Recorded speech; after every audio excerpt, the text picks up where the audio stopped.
Merci beaucoup pour l'intérêt que vous portez à ce livre sacré des accords. Malheureusement, dans nos églises, souvent, il y a des désaccords qui ne devraient pas avoir lieu et des désaccords qui devraient avoir lieu. Des désaccords, par exemple, sur le style de musique qu'on entend le dimanche matin, et des désaccords qui n'ont pas lieu parce qu'on ferme les yeux sur le fait qu'un ancien croit qu'il y a des incohérences au sein des évangiles bibliques, par exemple. Pour remédier à cela, ce livre propose une méthode pour trier ses convictions en fonction de l'Évangile. Nous avons à cœur, n'est-ce pas, que l'Évangile soit défendu. Nous avons à cœur, n'est-ce pas, que l'Évangile soit propagé. Nous avons à cœur que les uns et les autres vivent en adéquation avec l'Évangile. Nous avons à cœur qu'il n'y ait pas de comportement au sein des églises qui mine, qui fasse déshonneur à l'Évangile.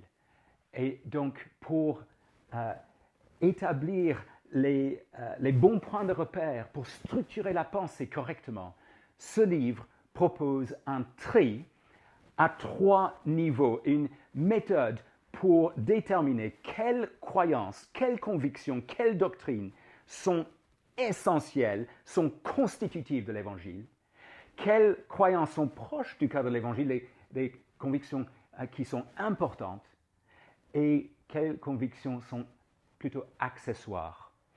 Et le livre commence par une incitation, une invitation à s'examiner soi-même, parce que le problème n'est pas simplement chez les autres. Parfois, il y a des questions d'attitude chez soi qui doivent être réglées.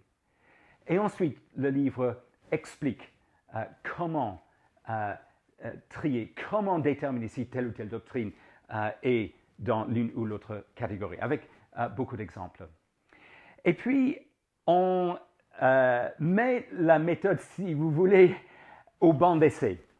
Parce que la vie est complexe, il y a beaucoup de variables qui peuvent occasionner un changement de catégorie à laquelle on attribue telle ou telle doctrine, et des facteurs qui vont jouer pour déterminer si oui ou non on mène le combat ou non.